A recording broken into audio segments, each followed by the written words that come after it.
Knowledge shell. अगर आप इस चैनल पर नए हैं तो सबसे पहले जाकर आप चैनल को सब्सक्राइब कर दें, क्योंकि हम इस चैनल पर प्रोवाइड कराते हैं बेस्ट कंटेंट। तो लेटेस्ट अपडेट के लिए नॉलेज शेल को सब्सक्राइब करें और पास में लगे बेल आइकन को दबाना ना भूलें, ताकि आपकी कोई भी वीडियो मिस ना हो और आपको वीडियो का नोटिफिकेशन मिल जाए। मुझे उम्मीद है आपने हमारा लास्ट लेक्चर जरूर देखा होगा। अगर आपने लास्ट लेक्चर नहीं देखा है तो आई बटन पर क्लिक करें और सबसे पहले जाकर आप उसे देखिए। तो बिल्कुल भी टाइम वेस्ट नहीं करते, स्टार्ट करते हैं अपना अगला लेक्चर, जो कि होगा हमारा trends in modern periodic table का अगला लेक्चर। तो देखिए, हमने लास्ट लेक्चर के अंदर एटॉमिक रेडियाई और वैलेंस इलेक्ट्रॉन के अंदर क्या देखा था, ट्रेंड्स देखा था मॉडर्न पीरियोडिक टेबल में। आज हम आगे देखते हैं, तो हम देखेंगे मेटेलिक और नॉन मेटेलिक प्रॉपर्टी। भाई देखिए, मेटेलिक और नॉन मेटेलिक प्रॉपर्टी अगर मैं बात करूं तो हम क्या कर सकते हैं, तीन तरीके से बांट सकते हैं एलिमेंट को, मेटल, नॉन मेटल और मेटेलॉइड्स। मेटल वो होते हैं जो शाइनिंग अपीयरेंस के होते हैं, इलेक्ट्रिसिटी कंडक्ट कर देते हैं, हार्ड होते हैं, ठीक है, वो हमारे क्या होते हैं मेटल। और जो ब्रिटल होते हैं, ठीक है, मतलब कि हथौड़ा मारा और टूट जाए, बहुत सारे टुकड़ों में टूट जाते हैं, जो हमारी इलेक्ट्रिसिटी कंडक्ट नहीं कर सकते, ठीक है, वो हमारे क्या होते हैं नॉन मेटल होते हैं। बाकी जनरल प्रॉपर्टी हम पहले ही पढ़ चुके हैं, ठीक है। तो जो हमारे मेटल और नॉन मेटल होते हैं उनको हम कैसे देखेंगे भाई, पीरियोडिक टेबल में कहाँ मेटल है, कहाँ नॉन मेटल है, कौन से मेटेलॉइड्स हैं। मेटेलॉइड्स जो मेटल की प्रॉपर्टी भी शो करें और नॉन मेटल की भी। तो metallic and non metallic property देखिए, left side of periodic table, जो हमारी मॉडर्न पीरियोडिक टेबल है, जैसे अगर मैं एक सिंपल संरचना बनाऊं तो कुछ इस प्रकार की होती है भाई मॉडर्न पीरियोडिक टेबल। तो इस मॉडर्न पीरियोडिक टेबल में लेफ्ट साइड में मतलब कि ग्रुप 1, ग्रुप 2, 3, 4, 5, 6, 7, 8, 9, 10, तो इस तरीके से इधर साइड क्या होंगे मेटल होते हैं और राइट साइड में इधर साइड क्या होते हैं non metal. These are metal और ये वाले हमारे नॉन मेटल होते हैं, नॉन मेटल, ठीक है। आगे सेमी मेटल या मेटेलॉइड्स किन्हें कहते हैं भाई, सेमी मेटल या मेटेलॉइड क्या होते हैं, जो मेटल की तरह भी प्रॉपर्टी शो करें और नॉन मेटल की भी प्रॉपर्टी शो करते हैं। It exhibit property of both metal और नॉन मेटल, दोनों की प्रॉपर्टी शो करते हैं। तो ये कौन कौन से होते देखिए, ये होते हैं हमारे boron, silicon, germanium, arsenic, antimony, tellurium, polonium. ये जो आते हैं वो कुछ इस तरीके से हमारे आते हैं, देखिए ऐसे करके हमारी इस तरीके की संरचना बनती चली जाती है। ओके, तो हमारे ये जो होते हैं ये हमारे मेटेलॉइड्स होते हैं, ठीक है। अगर मैं देखूं तो देखिए ये बोरोन है, ठीक है भाई, बैंगन आलू गाजर था ना बोरोन, सी गीत, ठीक है, सिलिकॉन, जर्मेनियम, सुनाओ प्रभु नहीं पड़ोसन, ऐसी सब ASSB आ जाएगा, ठीक है। इस तरीके से हम कर देख लेंगे इसे।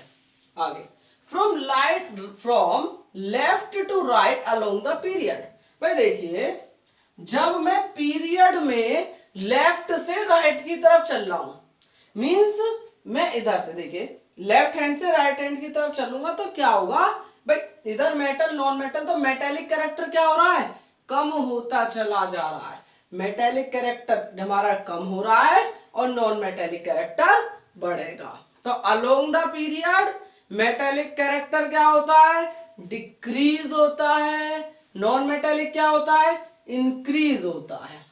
अब जब मैं डाउन द ग्रुप जाऊंगा तो हमारा मेटेलिक कैरेक्टर इंक्रीज होगा और नॉन मेटेलिक कैरेक्टर डिक्रीज होता है।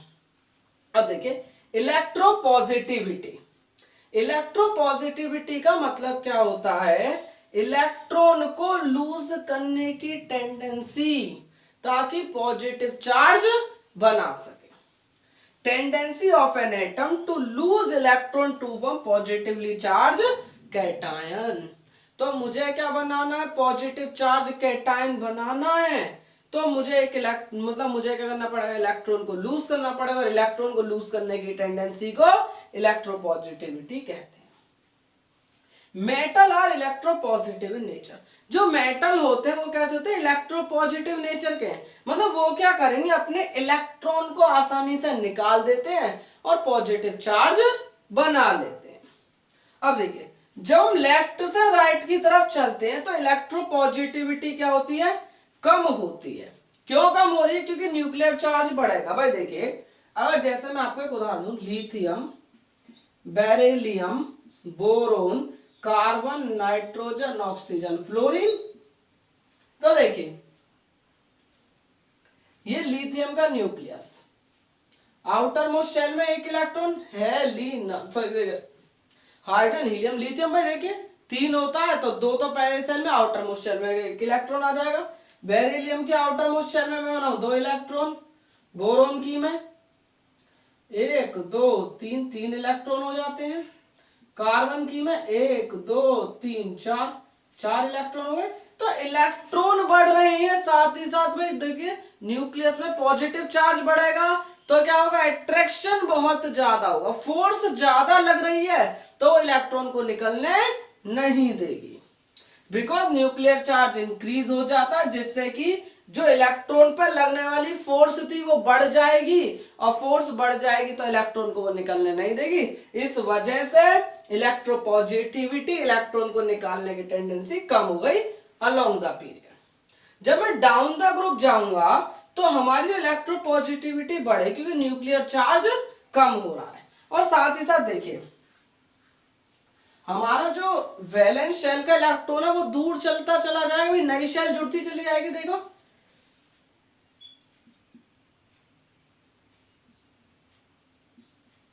देखिए भाई, यहां पे अगर मैं देखूं तो हमारी केवल 2 शेल थी, इसमें क्या हो जाएगी, सोडियम में एक और बढ़ गई, इसके अंदर एक और बढ़ जाएगी, इस तरीके से 4 हो जाएंगी।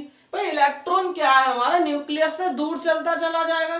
जितना न्यूक्लियस से दूरी होगी उसकी आउटर मोस्ट शेल की, तो क्या हो, उसके अंदर जो आउटर मोस्ट शेल में इलेक्ट्रॉन, उस पर फोर्स ऑफ अट्रैक्शन कम लाएगी और वो इजीली रिलीज हो जाएगा, उसे इजीली निकाल दिया जाएगा। तो इलेक्ट्रोपॉजिटिविटी डाउन द ग्रुप बढ़ेगी, क्योंकि न्यूक्लियर चार्ज कम हो जाएगा, फोर्स ऑफ अट्रैक्शन कम हो जाएगी। इलेक्ट्रोनेगेटिविटी, इलेक्ट्रोनेगेटिविटी क्या होता है, अभी जो शेयर्ड पेयर है इलेक्ट्रॉन का, उसे अपनी तरफ अट्रैक्ट करने की जो टेंडेंसी होती है किसी की भी, वो इलेक्ट्रोनेगेटिविटी कहलाती है। देखिए, ability of an atom to attract shared electron in a covalent bond.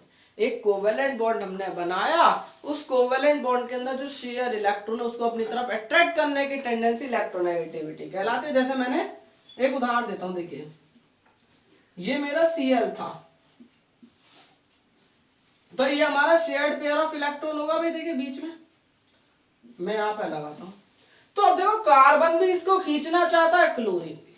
तो भाई जो ज्यादा खींच लेगा अपनी तरफ वो ज्यादा इलेक्ट्रोनेगेटिव। तो क्लोरीन क्या करता है, इस इलेक्ट्रॉन पेयर को अपनी तरफ की अट्रैक्ट कर लेगा। भाई मैं ऐसा करके लगा देता हूं, भाई देखिए इसने ऐसा अपनी तरफ खींच लिया इलेक्ट्रॉन पेयर को, मतलब इस पे क्या हो जाएगा, पार्शियल नेगेटिव और इस पे पार्शियल पॉजिटिव। मतलब पूरी तरह थोड़ी है, तो मैंने पार्शियल का साइन लगा दिया, क्लोरीन पर नेगेटिव, इस पे मतलब क्लोरीन ज्यादा इलेक्ट्रोनेगेटिव है देन कार्बन से। भाई तो एबिलिटी एटम के इलेक्ट्रॉन को, भाई जो हमारा शेयर्ड इलेक्ट्रॉन है उस इलेक्ट्रॉन को कोवेलेंट बॉन्ड के अंदर अट्रैक्ट करने की जो हमारी एबिलिटी होती है उसे इलेक्ट्रोनेगेटिविटी कहते हैं। नॉन मेटल इलेक्ट्रोनेगेटिव होते हैं, form bond by gain electron. Non metal electronegative है, वो क्या करेंगे, इलेक्ट्रॉन को सीधे उससे निकाल ही लेते हैं। इलेक्ट्रॉन को गेन करने के बाद क्या बनाते हैं, हमारा बॉन्ड बनाते हैं। अगर मैं लेफ्ट से राइट की तरफ चलूंगा, लेफ्ट से राइट की तरफ चलने पर क्या होगा कि न्यूक्लियस के अंदर पॉजिटिव चार्ज बढ़ेगा, तो वो इलेक्ट्रॉन को अपनी तरफ अट्रैक्ट करेगा, तो वो इलेक्ट्रॉन से भी ज्यादा प्यार करेगा, सीधी सी बात है। तो इलेक्ट्रॉन को अपनी तरफ अट्रैक्ट करेगा, तो हमारा वो क्या चाहेगा, इलेक्ट्रॉन को लेना चाहेगा, और वो ले भी लेगा। भाई सीधी सी बात है। तो उसने इलेक्ट्रॉन को ले लिया अपने, भाई बाहर से कोई इलेक्ट्रॉन था, उसको ज्यादा अट्रैक्शन फोर्स मिली तो उसके पास चला जाएगा, इलेक्ट्रॉन गेन कर लिया, फिर उसके बाद वो बॉन्डिंग बना लेंगे। तो लेफ्ट टू राइट जाने पर हमारा क्या होगा, साइज छोटा होता चला जाएगा, तो न्यूक्लियर चार्ज बढ़ जाएगा, जिसकी वजह से इलेक्ट्रोनेगेटिविटी बढ़ जाती है। जब मैं डाउन द ग्रुप जाऊंगा तो भाई क्या होगा, न्यूक्लियर चार्ज जो है वो बढ़ तो रहा है लेकिन साइज बहुत ज्यादा बढ़ रहा है, जिस वजह से भाई इलेक्ट्रोनेगेटिविटी कम होती चली जाती है, because effective nuclear charge decrease. भाई टोटल अगर मैं देखूं ओवरऑल चार्ज, पहले प्रोटॉन बढ़े लेकिन दूरी ज्यादा होने की वजह से उनका बढ़ना कम होने के बराबर ही माना जाएगा, तो इफेक्टिव न्यूक्लियर चार्ज कम हो गया, जिस वजह से इलेक्ट्रोनेगेटिविटी क्या हो गई, डिक्रीज हो गई। अब बात करते हैं ऑक्साइड की। तो भाई जब कोई भी एलिमेंट ऑक्सीजन के साथ कोई कंपाउंड बनाएगा तो उसे ऑक्साइड कहते हैं। मेटेलिक ऑक्साइड बेसिक नेचर की होती है, मतलब हमारे जो मेटल जो ऑक्साइड बनाएंगे वो कैसी होती हैं, बेसिक होती हैं।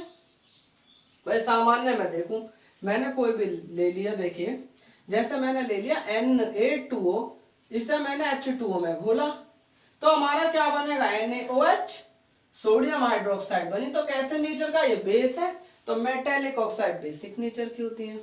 नॉन मेटेलिक ऑक्साइड हमारे एसिडिक होती है, तो देखिए जैसे कार्बन डाइऑक्साइड नॉन मेटल है, कार्बन वाटर में घोलूंगा तो H2CO3 बनेगा, ये क्या है भाई, कार्बोनिक एसिड है जो कि एसिडिक होती है। तो नॉन मेटेलिक ऑक्साइड कैसी होती है, एसिडिक होती है। मेटेलॉइड एम्फोटेरिक बनाती हैं, जो एसिड की तो एसिड से भी रिएक्ट कर जाती हैं और बेस से भी रिएक्ट कर जाती है। देखो ये बेस है, ये बेसिक नेचर की है तो एसिड से रिएक्ट करेंगे, एसिडिक नेचर की है तो बेस से रिएक्ट करेंगी, एम्फोटेरिक दोनों से रिएक्ट कर जाती हैं। तो वो मेटेलॉइड की होती हैं, जो हमारी एम्फोटेरिक है दोनों से रिएक्ट कर जाएंगे। हमारी न्यूट्रल ऑक्साइड होती हैं, ना तो एसिडिक नेचर शो करती हैं ना बेसिक नेचर, जैसे कार्बन मोनोऑक्साइड N2O etc। तो हमारा ये जो लेक्चर था यहीं पर फिनिश होता है। मुझे उम्मीद है आपको वीडियो लेक्चर अच्छा लगा होगा। अगर आपको वीडियो अच्छी लगी हो तो वीडियो को लाइक करें, शेयर करें और चैनल को सब्सक्राइब करें। और अगर आपको इस चैप्टर से संबंधित पूरे चैप्टर से कोई भी डाउट हो तो आप मुझे कमेंट बॉक्स में कमेंट करके बता सकते हैं, मैं डेफिनेटली आपका डाउट क्लियर करूंगा। Thank you.